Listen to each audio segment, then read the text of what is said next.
Hi guys, welcome to our daily encounter. We talked about in a previous devotion about how the Israelites were guided through the wilderness. The Lord's presence appeared to them as a cloud by day and a pillar of fire by night. And that's how the Lord would guide them. And we made application to that to say that the Lord guides us, whether we're in the light or whether we're in the darkness. That is, whether we're in the good times or whether we're in the hard times. The Lord is there to guide us, either as a pillar of cloud by day or a pillar of fire by night, giving us light to get us through the darkness. Well, this same idea is brought out in Numbers chapter 9, but there's a little bit more added to it, and it shows really the dependency of the Israelites on the guidance of God when it came to the timing of when they would move and when they would remain where they were. And it says that the pillar of cloud, the cloud would rest on the tabernacle. And as long as the cloud was on the tabernacle, they were to remain where they were. Whether it was for 2 days or for a month or for a year, however long the cloud was over the tabernacle, that's when they would stay. But when it was lifted, that was a sign that they were to get up and to move.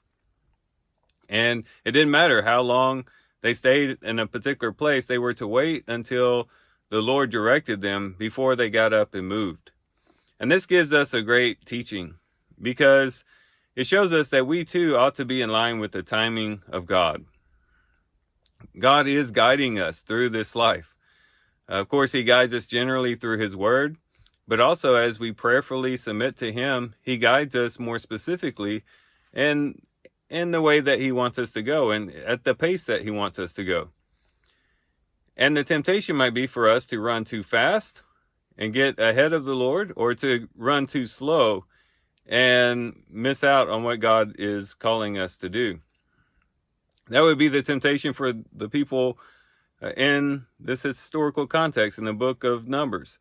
It'd be a temptation for them to get impatient and say, you know what, the cloud has been over the tabernacle for a very long time. We're ready to get to our destination. Let's just get up and go. Or inversely, the temptation might be, oh, the cloud has moved, and yet we just now got settled. We just got our tent set up. We just got settled into this location, and now we got to move again. The temptation would be to say, no, I'm going to stay here and settle in for a little while. But it's very important for them to move when the Lord was moving and to stay when the Lord was staying. And the same thing is true with us as well. It might be that we try to move too fast sometimes. Maybe because of our zeal, maybe because of our impatience. We are perhaps trying to do some type of task for the Lord, and we run ahead of the Lord in the sense that we don't wait prayerfully for him to open up the doors of opportunity, to work in the circumstances, to guide us at the proper pace so that we don't get overwhelmed or we don't get ahead of ourselves, and to go too quickly. In our zeal and in our diligence, we might try to go a little bit too quickly and not wait on the Lord. And so we end up suffering the consequences by either getting burned out or by missing out on the opportunities that we otherwise would have had we just sat back and waited a little bit. A lot of setbacks can come from us going too quickly, but we can also go too slow. The Lord directs us in a particular way. He opens up a door of opportunity for us, and we're a little comfortable where we are. We've settled in. Maybe we like the life that we have, and we become complacent. And even though the Lord might be showing us in many different ways in our circumstances and outward direction that we need to get up and go, but we kind of linger behind. Again, because we are not wanting to quite move just yet because of where we are. We like where we are and we don't want to move.